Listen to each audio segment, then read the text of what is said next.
Hello, my name is Kiriath, and today we're going to have a little chat about more pricing weirdness. Now, I wasn't actually going to talk about this, mostly because we've already been over this subject a couple of times. This basically revolves, again, around the fact that Games Workshop has got different kind of pricing ecosystems depending on who they're aiming the product at. So you've got your really well-known example of the Recruit edition of Warhammer 40k, where you can buy that and get Necron Warriors and a Royal Warden and some Assault Intercessors and a Bladeguard Lieutenant, I think it is, and that costs like £31.50, or is it £33? One of the two. Or you can buy the Necron Warriors by themselves and spend £1.50 less to get 7 fewer models. One particular example there of the different pricing structure. Same thing as Start Collecting boxes in Combat Patrols, where the contents of the box are considerably cheaper than buying the things individually. We've got another example right here, and I wasn't going to talk about it because, as I say, we've already covered it, but I'm going to do just this last one before we probably ditch this subject, because it's going to keep happening. This is not going to be something that just disappears. This is just going to be something that we see over and over and over again. Really, the best thing to do is to make models available for everyone after boxes have finished being made. So in terms of things like Dark Imperium, we've got some of the kits from that, some of the sculpts from that are now available in a separate box. And now, same thing with Indomitus. So, as we saw on the Sunday preview, we've got these lads, the heroes of the chapter of the whatever, the honoured of the chapter, there we go. All same thing, isn't it? So in this, of course, we have 3 Bladeguard, 3 Eradicators, an Ancient. We've got the Chaplain and the the J-Man. We've got that as well. And you know what? That's an okay box, decent box. That, it would appear, is going to be £85. Now, £85 seems a little bit steep, considering these are from Indomitus. And of course, for a bit more than that, you got a lot more out of Indomitus. Well, you got the entire Necron half, plus some Outriders as well. So, I mean, really, compared to that, once again, doesn't seem like that great a deal. Same thing as the stuff from Dark Imperium, where it really, compared to that box, the stuff that you get out of it, that single sprue that also was available through Conquest, that did not seem like a great deal. But it's, again, exactly the same situation, whereby if you look at what these things cost individually, we've got the Chaplain. I know it's not the same Chaplain, but a Primaris Chaplain, that's £22.50.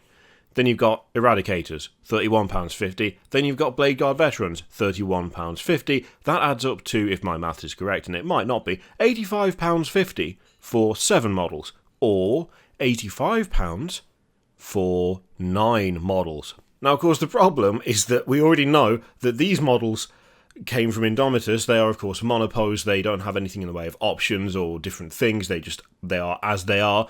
But we know that they were considerably cheaper compared to that now. But then again, you look at the other stuff and you go, okay, well, if it was £85.50 for the contents of that box, except we lack the Ancient and the J-Man, whose name I just can't be bothered to even try and pronounce anymore.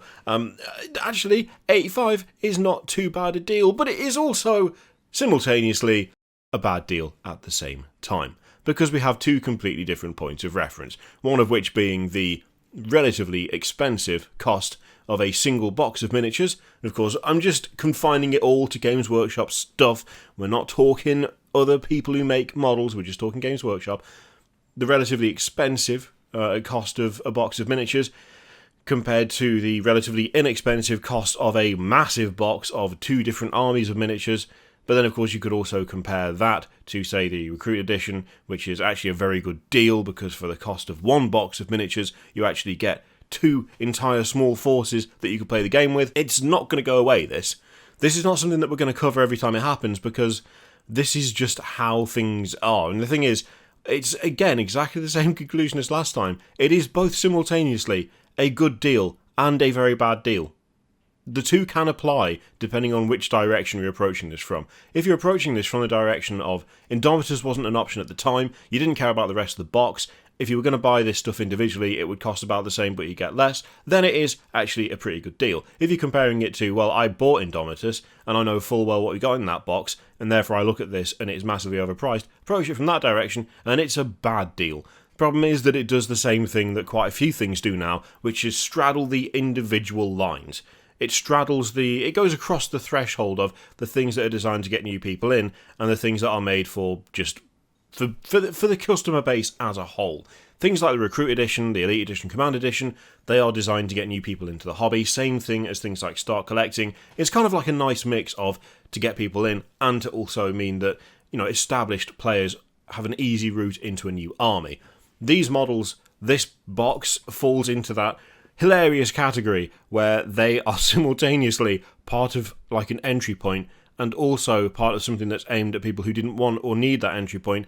And also, compared to other things available, they are just actually quite a bit more reasonable when you look at the contents of this box, considering, that's the contents of 3 boxes that costs 50p more. We're not going to cover this every time, as I say, but it's just another example of it, and I suspect it's going to happen more and more. As we get more boxes, we get more unique sculpts, as we get more stuff that's introduced through big boxes and boxed games, we are going to see more of this, where instead of retiring the sculpts and them disappearing for all eternity, we instead get them released in packs like this, where you can get you can get the J-Man if you want, but you are going to have to buy the rest of the stuff as well. But then, if you were going to buy Bladeguard and Eradicators, and you were going to give them that loadout anyway, or at least in the case of the Eradicators, because I think they've got a couple of different weapons options, those, haven't they? But the Bladeguard, essentially, you've got swords and boards, that's what you have for that.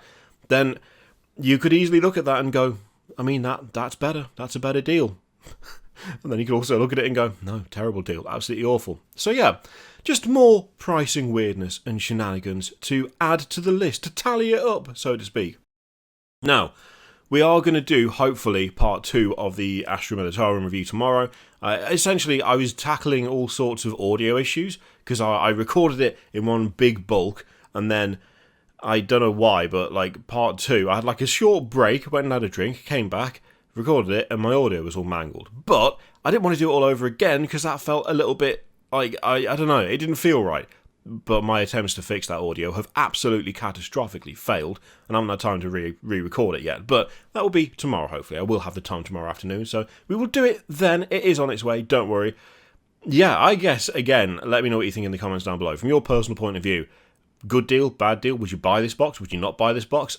How often do you think we're going to see this stuff now? Is this just the way things are? I think probably is.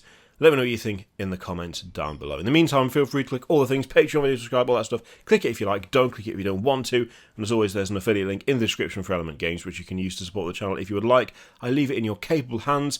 Thank you very much for watching. I'll see you next time.